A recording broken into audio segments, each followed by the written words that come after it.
दोस्तों नमस्कार। अगर आप न्यूज़ चैनल देख रहे होंगे तो एक जो खबर काफ़ी तेज़ी से हर चैनल पे चल रही है वह मानवीय त्रासदी से जुड़ी हुई है। जी हाँ, बिल्कुल मानवीय त्रासदी से जुड़ी हुई है और वह खबर है ऑपरेशन कावेरी का होना। अब यह त्रासदी है क्या और इसका एपिसेंटर कहां है, आज इस वीडियो में हम यह बात करने जा रहे हैं। लेकिन इससे पहले अगर आप लोगों ने चैनल को सब्सक्राइब नहीं किया है तो जरूर कर दें और बेल आइकन भी दबाना ना भूलें, जिससे कि इस चैनल पे प्रस्तुत की गई किसी भी विषय वस्तु सबसे पहले आपके पास पहुंचे। अब आइए अपने विषय पे आते हैं। यह मानवीय त्रासदी प्राकृतिक जनित नहीं है, यानी कि दो तरह के त्रासदी जनरली माना जाता है। एक नेचुरल होता है, एक मैन मेड होता है।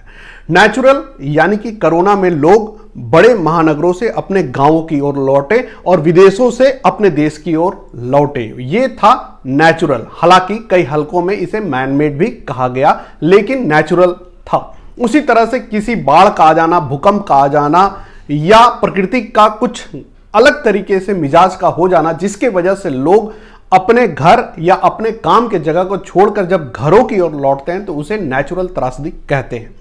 लेकिन अगर कोई त्रासदी मानव जनित है, यानी कि मानव के द्वारा युद्ध हो जाना, गृह युद्ध का होना या इकोनॉमिक का क्राइसिस हो जाना, शहर में दंगे कर्फ्यू का हो जाना और उसके बाद जब लोग पलायन करने लगते हैं अपने घरों की ओर, तो उसको हम लोग मैन मेड क्राइसिस कहते हैं।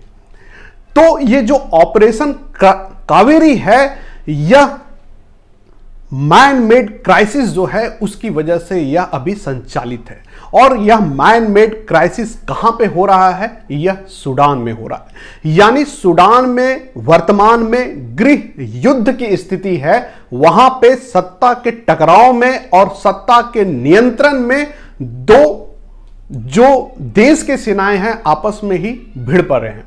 यानी देश की सेना और पारामिलिट्री फोर्स दोनों आपस में लड़ रहे हैं, जिससे कि यह तय हो कि देश पर सत्ता में कौन काबिज होगा। और इसके वजह से वहां गृह युद्ध की स्थिति बनी हुई है। ये इसको समझने के लिए ठीक आप इसका उदाहरण समझ सकते हैं कि अगर भारत के सैनिक और यहां के पुलिस जो हैं वो आपस में लड़ेंगे तो फिर क्या होगा। ऐसी स्थिति में आप सीधा सीधा समझ सकते हैं कि देश की कानून व्यवस्था जो है वह नीचे की ओर जाएगी। यानी कि जब न्याय देने वाला ही आपस में लड़ रहा है या जो रक्षा करने वाला वही लड़ रहा है, तो फिर रक्षा कौन करेगा? यानी कानून व्यवस्था न्यूनतम स्थिति में चली जाएगी, कोई सुनने वाला नहीं रहेगा। दूसरा, सिविल वार में यह भी होती है कि जिसकी लाठी उसकी भैंस हो जाती है। यानी कि अगर आपके पास ताकत है तो आप बड़े स्टोर से सामान उठा के ला सकते हैं, किसी अमीर को लूट सकते हैं, राह चलते अपनी सत्ता काबिज कर सकते हैं। स्मॉल स्मॉल पॉकेट्स में बढ़ जाते हैं, जहां पर जो स्थानीय ताकत होता है या सत्ता जिसके पास होता है, 10 आदमी 100 आदमी का बाहुबल होता है, वह इलाके पर रूल करता है या नियंत्रण कर लेता है। ऐसी स्थिति में मूवमेंट होना दिक्कत हो जाता है। जो सिविल सहूलियतें हैं वह खत्म हो जाती है, बिजली की समस्या हो जाती है, बड़े बड़े फैक्ट्रियां जो है वह बंद हो जाती है, क्योंकि उन्हें डर होता है कि अराजक तत्व के लोग आएंगे और यहां भी लूटपाट मचाएंगे या कत्लेआम मचा सकते हैं।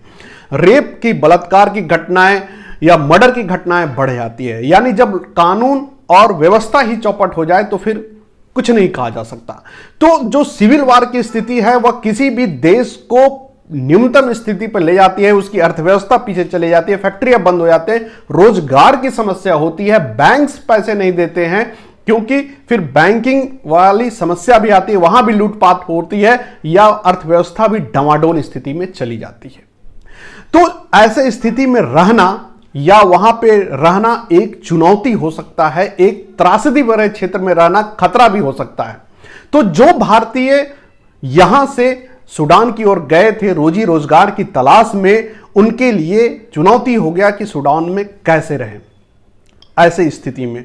इसलिए उनको वहां से बचाया जा रहा है, उनको वहां से निकाला जा रहा है। और अच्छी बात यह है कि सूडान से जुड़ा हुआ वायु मार्ग भी है और जल मार्ग भी है, यानी हम वहां से लोगों को शिप के द्वारा भी ला सकते हैं और बाय एयर भी लिफ्ट कर सकते हैं, और दोनों ही रास्तों से वहां से लोगों को निकाला जा रहा है और अच्छी खासी संख्या में लोग वहां हैं जिनको फेज बाय फेज भारत लाया जा रहा है।